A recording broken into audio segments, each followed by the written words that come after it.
வணக்கம் மதுமிதாவின் காற்று வெளி நேயர்களே. எழுத்தாளர் ச. ராமாமிர்தம் அவர்கள் எழுதிய நாவல் கேரளத்தில் எங்கோ. வாசிப்பவர் மதுமிதா. இதுவரை 4 அத்தியாயங்கள் முடிந்திருக்கின்றன. இதற்கு முன்பு சேனலுக்கு சப்ஸ்கிரைப் செய்யாதவர்கள் சப்ஸ்கிரைப் செய்து கொள்ளுங்கள். லைக், கமெண்ட் செய்யுங்கள். உங்களுடைய அபிப்பிராயங்களை கமெண்டில் பகிர்ந்து கொள்ளுங்கள். அத்தியாயம் 5. 12 மணி பஸ் தவறிவிட்டது. அடுத்தது 2 மணிக்கு. காத்திருக்கும் சித்திரவதைக்கும் ஏதேனும் ஒரு வண்டி எதிர்த்திக்காயிருந்தாலும் சரி, எங்கானும் போய்கொண்டிருந்தால் சரி, பைத்தியம் பிடித்து உண்மையாகவே அந்த பைத்தியக்காரத்தனத்தை செயல்படுத்துவதற்கு முன்னால் நல்ல வேளை 2 மணி வண்டி 3 மணிக்கு மாப்பிள்ளை மாதிரி மிடுக்காக வந்து திடீர் பிரேக் போட்டு நின்றது. உள்ளிருந்தவர்கள் வெளியேற, வெளிக்கூட்டம் உட்புக நேர்ந்த மத்து கடையலில் ஒரு கையில் வாழைப்பழச் சீப்பு. அப்பா கருணாகரா, போதுமடா நீ படுத்துற பாடு. தலையில் அடித்து கொள்ள மறுக்க இல்லை. வேட்டி அவிழ்ந்து போச்சுடா, நிற்க இடம் கிடைத்ததே. அனந்த பத்மநாபன் அருள். இது சாக்கில் ஒரு எண்ணம் தோன்றியபடி, ஒன்றும் வேண்டாம், வெறுமனே உயிருடன் அல்ல, உயிராக இருப்பதிலேயே, அந்த பிரஞ்சையிலேயே ஒரு தூய சந்தோஷமும் இல்லை. உபனிஷத் கதை. பாழுங்கிணற்றில் விழுந்துவிட்ட ஆள், தண்ணீரில் வாயை பிளந்து காத்து கொண்டிருக்கும் முதலை, மேலே துரத்தி வந்த புலி, உரையைச் சுற்றி உடம்பு வளைந்த பாம்பு. ஆனால் மரத்திலிருந்து சொட்டும் கொம்பு தேனுக்கு நாக்கை நீட்டிக்கொண்டு காத்திருந்தானாம். என்ன தவறு? இத்தனை கஷ்டங்களிடையே கிடைத்த சந்தோஷம் கிடைத்தவரை இதிலேயே ஒரு ஆத்மாவின் தேடலை படிக்க முடியாதா? மனிதனின் சபல புத்தியைத்தான் பார்க்கணுமா? அப்போதான் நினைப்பு வந்தது, இன்று பூரா பட்டினி என்பது பேஷ். அம்மாவின் சிரார்த்த தினம் என் ஆச்சாரத்தை தானே காப்பாற்றி கொடுக்கிறது. நாக்கு வளவளத்தது. நடுவழியில் பஸ் பிரேக் டவுன். கண்டக்டரும் டிரைவரும் ஹாயாக உள்ளே சீட்டில் காலை நீட்டிவிட்டான்கள். 2 மணி நேரத்திற்கு பின் அடுத்த பஸ், கடைசி பஸ் ஏற்கனவே பிதுங்கிற்று. காத்திருந்தவரில் கைவரிசையுள்ளவர்கள் தொற்றிக் கொண்டனர். இந்த சமயம் எனக்கு அவ்வளவு சாமர்த்தியம் பற்றவில்லை. பஸ் பறந்தது என்னை விட்டுவிட்டு. நடராஜா சர்வீஸ் தான். இன்னும் என் இடத்துக்கு 20 கிலோமீட்டருக்கு பஞ்சமில்லை. ஏறிக்கொள்ளப்பா, இரக்கம் காட்டப்பா என்று கெஞ்சுவதற்கு மாதிரிக்கு ஒரு கட்டை வண்டி கூட தென்படவில்லை. விட்டு போனவர்கள் 1-2 பேர் ஆங்காங்கே குறுக்கு பாதையில் திரும்பிவிட்டனர். இந்த பக்கமே நட்சத்திர வெளிச்சத்துக்கே ஓசை அடங்கிவிடும். ரோட்டில் விளக்குகள் கிடையா. என் கையை என் முகத்தெதிரே நீட்டிக்கொண்டால் விரல்களை பார்க்க முடியாது. வழித்துணைக்கு நானும் என் எண்ணங்களும் தான். ஆங்காங்கே மின்மினிகள் எண்ணங்களுக்கு தைரியம் தருகின்றன. மேலே மரங்களின் கிளைகள், இலைகளின் அடர்த்தியுள் நட்சத்திரங்கள் ஒளிந்து கொண்டன. காலடியில் புழுதி மண் மெத்து மெத்தென அழுந்துகிறது. எனக்கு கண்ணில் சதை வளர்ந்து கொண்டிருக்கிறது. ஆண்டவனே, இந்த இருட்டில் எங்கேனும் மோதிக்கொள்ளாமல் இருக்கணுமே, வழி தப்பாமல் இருக்கணுமே. அதோ அதென்ன எட்ட மரங்களிடையே ஆடும் வெளிச்சம். வாடை வீசுகிறது, பிணம் எரிகிறது. இந்த இருளில் வாசனைகள்தாம் வழிகாட்டி. ஜக் ஜக் ஜக் ஜக். எங்கோ வயற்காட்டில் மோட்டார் ஓடுகிறது. அதுவும் தெம்பாய்த்தான் இருக்கிறது. நடந்து கொண்டே இரு. ஒரு பிரம்மாண்டமான திரைச்சீலைக்கு வழிவிடுவது போல் சாலையின் இடப்புறம் மரங்கள் திடீரென ஒதுங்கி பின் விழுகின்றன. வானம் மரங்களின் சிறைகளினின்று விடுபடுகின்றது. அண்டப்பிடியிலிருந்து கிருஷ்ணபட்சம் பஞ்சமி நிலா உதயமாகிறது. அந்த வட்ட விளிம்படியில் ஏரி ஜலம் செவ்வெள்ளித் தகடாய் ஜுவலிக்கிறது. சிற்றலைகள் கிளுகிழுக்கின்றன. மீன்கள் துள்ளோசை விட்டுவிட்டு தெரிக்கிறது. கொசுவின் நோயில் இருளினின்று இழை பிரிந்து நெருங்க நெருங்க மூச்சு ஓயாத கருவண்டாக மாறி வெகு விரைவில் வானத்திலிருந்து தம்பூரின் ஸ்ருதி போல் ஒரு ஓங்காரம் இடம்பூரா பொழிந்து நிறைகின்றது. ஹா!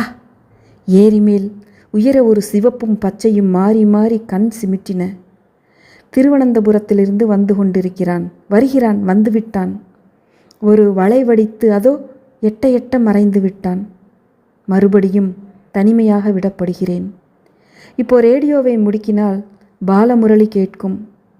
சாமணையால் பொறுக்கி வைரங்களை தோடில் பதிப்பது போலும் ஸ்வரங்களை நேர்த்தியாக தொடுத்து வரும் மந்தரத்தில் சிம்ஹநாதம்.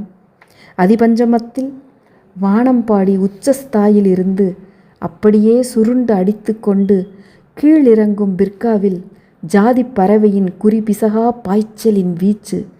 அந்த த்ரில்லை நினைத்தால் உடல் குலுங்குகிறது. அடுத்தாற்போலேயே எதிர்மாறான ஒப்புவமையில் மதுரை சோமு, ஸ்ருதி சுத்தமான நாத வெள்ளத்தின் காட்டாறு குருநாதா.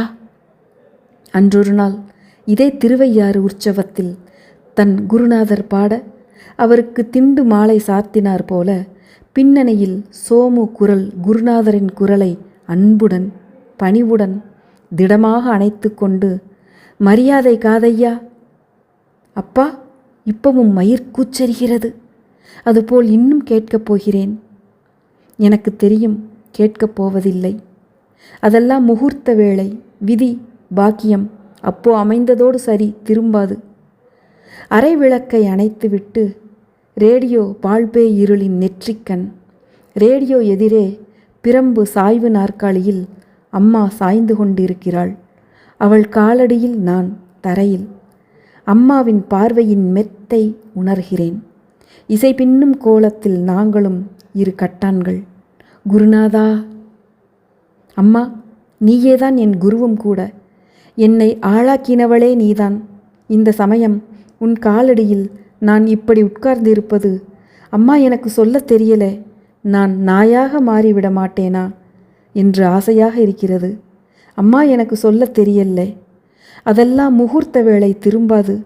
அம்மா, என் இதயத்தில் அப்படி கிளர்ந்தது பக்தியா, பாசமா, விசுவாசமா? உன்னை கேட்டு தெரிந்து கொள்ள முடியாது. உன் மோனச் சிரிப்பை சிரித்து கொண்டு சும்மா இருந்து விடுவாய், மூலவர் போல. அடப்போட அசடே என்று அதற்கு அர்த்தம் கொள்ளலாம். உனக்கு எப்படி தோன்றதோ அது என்றும் கொள்ளலாம். என் அசட்டு கேள்விக்கு வாய் திறந்து பதில் அதைவிட அசட்டுத்தனமாயிருந்திருக்கும். அது எனக்கு இப்போ புரிகிறது. ஆனால் அது உனக்கு அப்போவே தெரியும். கேள்வியோ பதிலோ வெளிப்பட்டிருந்தால் அந்த சொல்லிலேயே சிதைந்துவிடும் நேர்த்தியான தருணம் அது. அந்த வேளையின் துல்லியத்தில் இங்கே ஏதோ ஒரு உண்மை மலர்ந்திருக்கிறது. அதன் இதழ்களின் நடுவிலிருந்து மோனதேவி எழுகிறாள். அவள் அரிதானவள். கேள்வி என்றும் பதிலென்றும் விசாரணை என்றும் நம் வரட்டுச் சாதுரியங்களை விளம்பரப்படுத்தி கொள்ளும் வார்த்தைகளின் கிசுகிசுப்பு கூட அவளுக்கு ஆகாது. நழுங்கி போவாள். அவ்வளவு நளினமானவள். நளினகாந்தி.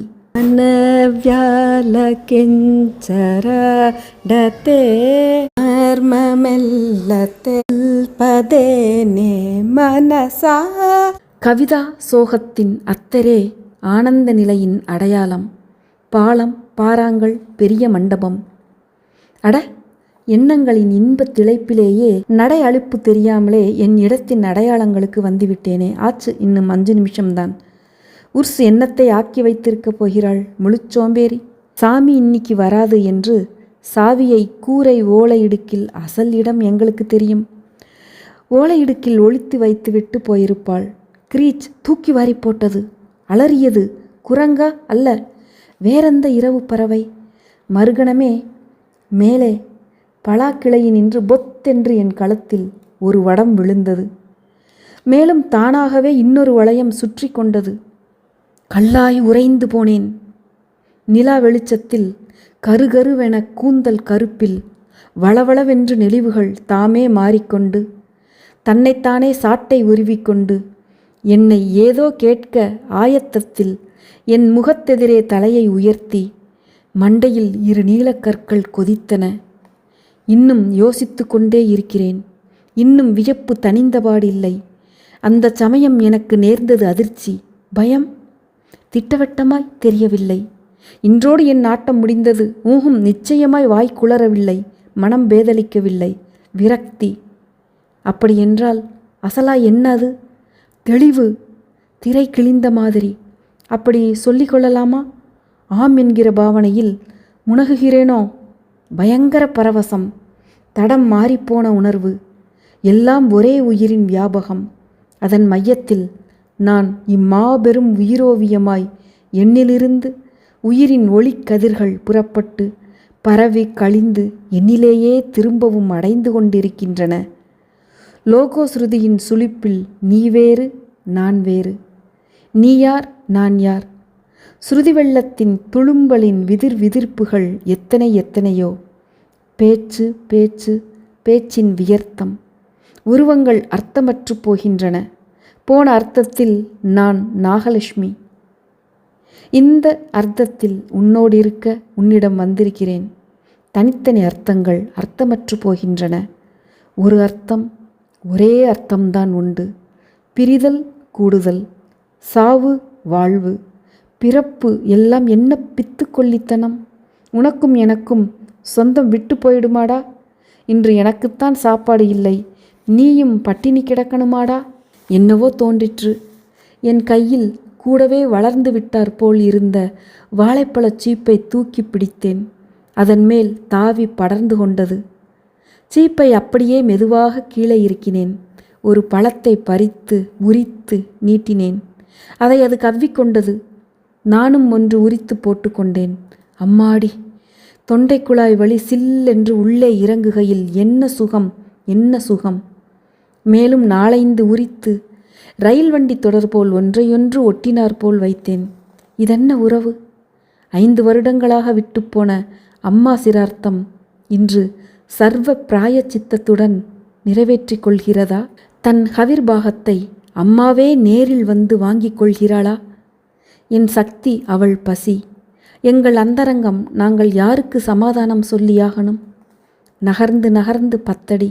அது என்னை துரத்தவில்லை. இன்று காலை உர்ஸ் என்னை முன்கூட்டி எச்சரித்த இடம் இதுதான் என்று ஞாபகம் வந்ததும் என் நடைவேகம் அதிகரித்தது. ஒன்றும் நேரவில்லை. திகில் ஓடினேன். குடிசை சாவியை கண்டுபிடித்து எடுத்து கதவை திறந்து உள்ளே புகுந்து கதவை மூடி தாளிட்டு அதற்கு மேல் தாழவில்லை. தடம் திரும்பிவிட்டது. குப்பென்று வேர்த்து கொட்டிற்று. முடியவில்லை.